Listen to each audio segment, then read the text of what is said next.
সুধী দর্শকবৃন্দ, আমার আজকের ভিডিওতে আমি পুঁজিবাদের জন্ম ও বিকাশ নিয়ে বলবো।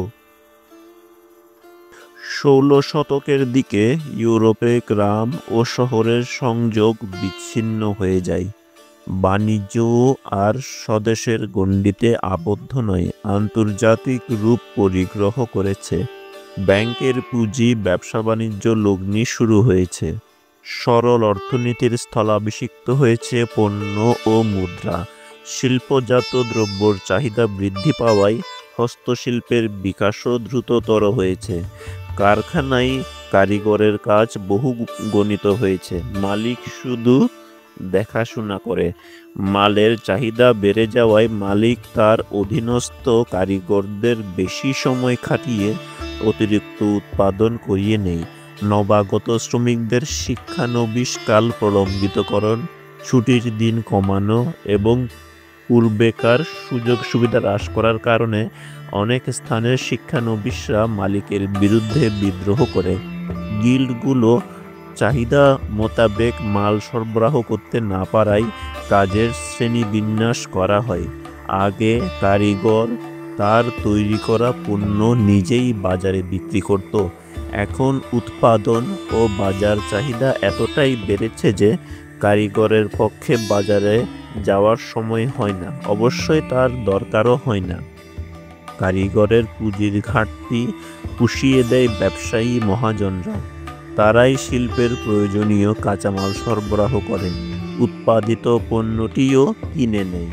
কারিগররা এখন আর স্বাধীন নয়, তারা পুঁজি দাতাদের চাহিদা অনুযায়ী পণ্য উৎপাদন করে পুঁজি দাতাদের কাছেই বিক্রি করতে বাধ্য থাকে। কোনো কোনো গিল্ড উৎপাদন সংশ্লিষ্টতা ছেড়ে ব্যবসায় নিয়োজিত হয়। ধনবান কারিগররা ছোট ছোট কারিগরদের তৈরি দ্রব্য সংগ্রহ করে বাজারে নিয়ে আসে। ক্রমে কারিগররা ব্যবসায়ী পুঁজির উপর নির্ভরশীল হয়ে পড়ে। একজন গৃহস্থ তার উৎপাদিত ধান বিক্রি যদি সে টাকা দিয়ে কাপড় কিনে, তবে টাকাটা তার কাছে সাধারণ টাকাই। কিন্তু যে কাপড় বিক্রি করলো, সে যদি কাপড়টি কম দামে কিনে বেশি দামে বিক্রি করে মুনাফা করে, তাহলে সেই বাড়তি টাকাটা তার কাছে টাকা নয়, পুঁজি। এবার এই সূত্রটি প্রয়োগ করা যাক একজন কারখানা মালিকের ক্ষেত্রে। মালিক তার পুঁজির দ্বারা কাপড় তৈরির সুতা কিনে না, শুধু শ্রমিকের শ্রমশক্তিও কিনে। মালিক শ্রমিককে যে মজুরি দেয়, শ্রমিক তার চেয়ে বেশি মূল্য উৎপাদন করে। এই বেশি অংশটুকুই মালিকের মুনাফা। এরকম উৎপাদনকে বলা হয় পুঁজিতন্ত্রী উৎপাদন। মালিক যে টাকা খাটায় সেটা পুঁজি, শিল্পে খাটানো হয় বলে তা শিল্প পুঁজি। এ ধরনের উৎপাদন একবার শুরু হলে মালিকের মুনাফা উত্তরোত্তর বাড়তে থাকে। মুনাফা থেকে সৃষ্টি হয় নতুন পুঁজির। এখন প্রশ্ন হলো, আধুনিক পুঁজিতন্ত্রী উৎপাদনের প্রথম পুঁজি সংগৃহীত হয়েছিল কোন উপায়ে? কিভাবে সৃষ্টি হলো সর্বহারা শ্রমিক শ্রেণীর? অনেকে মনে করেন মিতব্যয়ী লোকের সঞ্চয় জমাকৃত হয়েই পুঁজির সৃষ্টি। এ ধারণা সর্বাংশে সঠিক নয়। শিল্প কারখানার অঙ্কুরোদ্গমকালে যদিও তা সম্ভব, আধুনিক শিল্পের জন্য যে বিশাল পুঁজির প্রয়োজন, তা শুধু মিতব্যয়ী পরিশ্রমী লোকের সঞ্চয় থেকে আহূত হয়েছে, এটা কষ্ট কল্পনারও অতীত। মনে হয় ব্যবসা থেকেই প্রথম পুঁজির সূত্রপাত। আর মধ্যযুগে ইউরোপের ব্যবসা তো শুধু পণ্য বিনিময় বা বিকিকিনির মধ্যে সীমিত ছিল না। দেশ জয়, দৃশ্যতা, লুণ্ঠন, শোষণ, এগুলো ছিল ব্যবসার অনুষঙ্গ। ইতালির রাষ্ট্রগুলো যে ক্রুসেডের বা ধর্মযুদ্ধের আয়োজন করেছিল, তার পিছনেও ছিল অপর দেশ থেকে সম্পদ লুণ্ঠনের অভিসন্ধি। অনেক অর্থনীতিবিদ মনে করেন 13-14 শতকে প্রাচ্যর লুণ্ঠিত সম্পদ দ্বারাই ইউরোপের পুঁজির সৃষ্টি। তাও কি যথেষ্ট? মোটেও না। পুঁজিতন্ত্রী উৎপাদনের অন্যতম বৈশিষ্ট্য হল সার্বক্ষণিক খাই খাই অবস্থা। পুঁজিতন্ত্রের এই পুঁজি সংগৃহীত হয়েছে মূলত 16 শতক থেকে। কার্ল মার্কসের ভাষায়, আমেরিকার সোনা রূপার আবিষ্কার, আদিম বাসিন্দাদের দাস বানানো, প্রাচ্যের দেশগুলোর জয় ও লুণ্ঠন, আফ্রিকা থেকে নিগ্রোদের ধরে এনে আমেরিকায় চালান করা, এগুলো থেকেই পুঁজিতন্ত্রী উৎপাদনের সূচনা। এভাবে হয় পুঁজির প্রাথমিক সঞ্চয়। যদিও 17 শতকে হল্যান্ড ছিল ইউরোপের শ্রেষ্ঠ পুঁজিতান্ত্রিক দেশ, এরপরেও পুঁজিতন্ত্রের পূর্ণতম বিকাশ ঘটেছে ইংল্যান্ডে। এখানকার পুঁজির যোগানও হয়েছিল অসৎ উপায়ে। উপনিবেশিক আমলের ভারতবর্ষই তার উজ্জ্বল প্রমাণ। 1759 থেকে 1770-এর মন্বন্তর, যা 76-এর আকাল হিসেবে বাংলার ইতিহাসে কলঙ্কিত হয়ে আছে, সেটা ইংরেজ কোম্পানির লাভের আশায় সৃষ্ট। মনুষ্য সৃষ্ট এই দুর্ভিক্ষে কোম্পানি অবিশ্বাস্য রকমের মুনাফা অর্জন করে, যদিও তাতে 1 কোটি মানুষ প্রাণ হারায়। মোট জনসংখ্যার 1/3 মানব সন্তান নিশ্চিহ্ন হয়ে যায়। যথাস্থানে এই সম্বন্ধে আরও আলোচনা করা যাবে। পর্তুগিজরা পুঁজি সংগ্রহ করেছিল আফ্রিকান নিগ্রোদের আমেরিকায় পাচার করে। তাহলে দেখা যায় শিল্পের পুঁজি সঞ্চয়ী মানুষের সদুপায়ে অর্জিত টাকা নয়। দৃশ্যতা, লুণ্ঠন, শোষণ, ঠকবাজি ইত্যাদি কদর্য বৃত্তিগুলোই পুঁজি সরবরাহের প্রাথমিক উৎস। পুঁজি খাটানোর মূল শর্ত হল শ্রমিকের শ্রমশক্তি ক্রয়। প্রশ্ন হতে পারে, শ্রমশক্তির যোগান আসে কোন উপায়ে? এর সরল উত্তর, কৃষক যখন জমিহারা হয়, কারিগর হয়, উৎপাদনের যন্ত্রপাতি হাতছাড়া, তখন তারা পেটের দায়ে ছুটে কাজের সন্ধানে। সে সময় অবধি তাদের একটি জিনিস অবশিষ্ট থাকে, সেটি হলো শ্রম করার ক্ষমতা। সর্বহারা এই মানুষগুলো তখন শ্রমশক্তি বিক্রি করতে বাধ্য হয়। অতএব শ্রমশক্তি বিক্রির জন্য বাজারে শ্রমিকের আবির্ভাবের ইতিহাস, শ্রমিককে উৎপাদনের উপায় থেকে বঞ্চিত করার ইতিহাস পরস্পরের পরিপূরক। এবার দেখা যেতে পারে আধুনিক পুঁজিতান্ত্রিক শিল্পের প্রথম বিকাশস্থল ইংল্যান্ডে শ্রমশক্তির যোগান হলো কিভাবে। কিছুক্ষণ আগে আলোচনা করা হয়েছে যে 16 শতকে ইংল্যান্ডের ভূস্বামীরা গায়ের জোরে যৌথ জমি দখল করে নিয়েছিল। এর ফলে বহু কৃষক ভূমিহারা হয়। স্বাধীন জীবিকা হারিয়ে এদের অনেকে ভিক্ষাবৃত্তি গ্রহণ করে, অনেকে হয় চোর কিংবা ভবঘুরে। এভাবে বহু আগে থেকে ইংল্যান্ডের সৃষ্টি হয় সর্বহারা শ্রমিক দলের। জমি এনক্লোজার করার উদ্যোগ আবার দেখা দেয় 18 শতকে। এভাবে ভূমি দখলে ভূস্বামীদের আর জোর খাটাতে হয় না। পার্লামেন্টে পাশকৃত এনক্লোজার আইনের বলে তারা ভূমি দখল করে।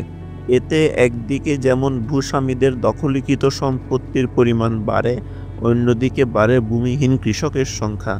জমির মালিক কৃষক জমিহারা হয়ে মজুর রূপে কারখানায় ঢুকে। জেমস ওয়াটের স্টিম ইঞ্জিন আবিষ্কারও ইংল্যান্ডে সর্বহারা শ্রমিক সৃষ্টির অনুকূল পরিস্থিতি তৈরি করেছে। এই স্টিম ইঞ্জিন চালুর পর ক্ষুদ্র কারিগর কিংবা গৃহশিল্পীর পক্ষে প্রতিযোগিতায় টিকে থাকা অসম্ভব হয়ে পড়ে। কারখানায় উৎপাদন হয় বৃহদাকারে, উৎপাদন খরচও কম। সঙ্গত কারণেই কারখানাজাত পণ্য বিক্রয় হয় অপেক্ষাকৃত কম দামে। ক্রেতা বেশি দামে গৃহশিল্পজাত দ্রব্য কিনতে যাবে কেন? এই দুই পেশার লোক স্বাধীন বৃত্তি হারিয়ে দলে দলে হাজির হয় পুঁজিপতির কারখানায়। সামন্তবাদের পরন্ত বিকেলে কদর্য বৃত্তি থেকে যে পুঁজির উদ্ভব হয়, তার সঙ্গে সর্বহারারা মিলেমিশে যন্ত্রশিল্পের বুনিয়াদ গড়ে তোলে। শিল্পে স্টিম ইঞ্জিন ব্যবহারের ফলে ইংল্যান্ডের অর্থনীতিতে নবদিগন্তের সূচনা হয়। কৃষিতে দেখা দেয় বৈপ্লবিক পরিবর্তন। কৃষিতে ব্যবহৃত যন্ত্রপাতির আধুনিকায়নই এর মূল কারণ। জমির উর্বরতা বজায় রাখার জন্য আগে 1/3 জমিতে পতিত রাখা হতো, এখন তার দরকার নেই।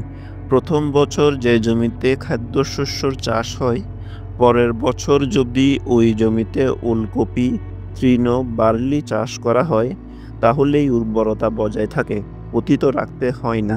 এ ব্যবস্থায় কৃষির উৎপাদন বহুগুণ বেড়ে যায়। ক্রমবর্ধিষ্ণু শিল্পজাত বা কৃষিজাত পণ্য সারা দেশে সকলের কাছে সহজে পৌঁছানোর জন্য দরকার উন্নত যোগাযোগ ব্যবস্থা। সেজন্য তৈরি করা হয় বড় বড় রাস্তা, কাটা হয় সুপ্রশস্ত খাল। লোকসংখ্যা বৃদ্ধি, জীবনযাত্রার মানের উন্নতি, রাস্তাঘাট নির্মাণ, কৃষি ও শিল্প ক্ষেত্রে বিপ্লব, এগুলো পরস্পর সম্বন্ধযুক্ত। বৈষয়িক জীবনের এই পরিবর্তনগুলো ইংল্যান্ডকে কয়েক যুগ এগিয়ে দেয়। এ কথা ভাবার কারণ নেই যে শিল্পে যন্ত্রের ব্যবহার শুরু হওয়া মাত্র শ্রমিকের শ্রমভার কমে গেছে। বাস্তব ক্ষেত্রে বরং ঘটেছে উল্টোটি। মালিক যেহেতু বেশি টাকা দিয়ে মেশিন কিনেছে, তাকে যত বেশি চালু রাখা যায় ততই তার লাভ। এই জন্য শিল্প যুগের প্রথম দিকে একজন শ্রমিককে কমপক্ষে 16 ঘন্টা পরিশ্রম করতে হতো। কারখানায় মজুর রূপে নিয়োজিত হওয়ার আগেও কিন্তু শ্রমিকটি দিনমান নিজ গৃহে পরিশ্রম করেছে, কিন্তু সেখানে সে ছিল সম্পূর্ণ স্বাধীন।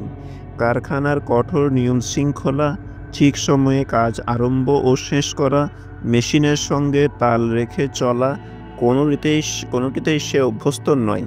দীর্ঘ সময় ধরে খাটুনি, কম মজুরি, নানা অজুহাতে আর্থিকভাবে দণ্ডিত হয়ে মজুরি কর্তন এবং সর্বোপরি মজুরকে মানুষ মনে না করা ইত্যাদি কারণে শ্রমিকরা বেপরোয়া হয়ে ওঠে। তারা মনে করে মেশিন আসার আগে তাদের অবস্থা ভালো ছিল, স্বাধীন জীবিকা ছিল, মেশিন তাদের সর্বনাশ করেছে। সুতরাং মেশিনে ধ্বংস করলেই তারা তাদের সোনালী দিনগুলো ফিরে পাবে। তারা দল বেঁধে মেশিন ভাঙার কাজে নেমে পড়ে। এই আন্দোলন ইতিহাসে লুডাইট আন্দোলন হিসেবে পরিচিত। অচিরেই শ্রমিকদের বোধোদয় হয় যে তাদের মূল শত্রু মেশিন নয়, মেশিনের মালিকই শ্রমিকদের জীবনধারণের উপায় থেকে বঞ্চিত করেছে। প্রতিকারের জন্য তারা মালিকের কাছে আবেদন জানায়, তাতে লাভ হয় না। শেষমেশ তারা পার্লামেন্ট সদস্যদের দ্বারস্থ হয়। শ্রমিকদের দুঃখ দুর্দশা লাঘবের জন্য পার্লামেন্ট কতিপয় আইনও পাশ করে, কিন্তু শ্রমিকরা যথারীতি বঞ্চিত থাকে। তারা বুঝে নেই আইনের মধ্যে নানা রকম ফাঁক আছে, মালিকরা সেই ফাঁক দিয়ে সহজে বেরিয়ে যেতে পারে। তাই শ্রমিকরা ভিন্ন পথ ধরে। তারা দাবি তুলে পার্লামেন্টের নির্বাচনে তাদেরকে ভোটাধিকার দিতে হবে। এই অধিকার বলে তারা পার্লামেন্টে স্বশ্রেণীর প্রতিনিধি নির্বাচন করবে, যারা পার্লামেন্টে গিয়ে শ্রমিক বান্ধব আইন প্রণয়নে নিয়োজিত থাকবে। এই চেতনা থেকে ইংল্যান্ডে চার্চিস্ট আন্দোলনের জন্ম। চার্চিস্টদের দাবি ছিল 1. সার্বজনীন ভোটাধিকার, 2. পার্লামেন্ট সদস্যদের বেতন ভাতা নির্ধারণ, যাতে গরিব জনপ্রতিনিধিরাও রাজনৈতিক কর্মকাণ্ডে নিশ্চিতভাবে আত্মনিয়োগ করতে পারে। 3. ফি বছর নতুন নির্বাচন। 4. নির্বাচনে সম্পত্তি বিষয়ক যোগ্যতা বাতিল। 5. গোপন ব্যালটে ভোট দেওয়ার ব্যবস্থা। এবং 6. প্রতিটি নির্বাচক মণ্ডলীতে সমান সংখ্যক ভোটার। আপাত দৃষ্টিতে সব দাবি পূরণ হওয়ায় চার্চিস্ট আন্দোলন থেমে যায়। শ্রমিকদের দাবি মোতাবেক গণতন্ত্র প্রতিষ্ঠিত হলো বটে, কিন্তু এই গণতন্ত্র শ্রমিকদের মৌল চাহিদার সবিশেষ পরিবর্তন ঘটাতে পারেনি। এরপর যতটুকু অর্জিত হয়েছে তার মূলে ছিল শ্রমিকদের সংগঠন ট্রেড ইউনিয়ন। মূলত শিল্প বিপ্লবের অব্যবহিত পরেই ইংল্যান্ডে ট্রেড ইউনিয়নের জোর তৎপরতা শুরু হয়েছিল। বহু শ্রমিক শহরে জড়ো হওয়ার সঙ্গে সঙ্গে সংঘ গড়ে ওঠে। পুঁজিতন্ত্রের বিকাশ থেকেই শ্রমিক শ্রেণীর সৃষ্টি। শ্রমিক তার শ্রেণীর স্বার্থ সম্বন্ধে সর্বদা সচেতন। তার সংগ্রামের এখন প্রধান অস্ত্র ট্রেড ইউনিয়ন। সুধী দর্শকবৃন্দ, আমার আজকের এই ভিডিওটি এখানেই সমাপ্ত হলো। যদি আমার ভিডিওটি আপনাদের ভালো লাগে তাহলে আমার ভিডিওটিতে লাইক এবং কমেন্ট করবেন এবং আমার চ্যানেলটিকে সাবস্ক্রাইব করবেন।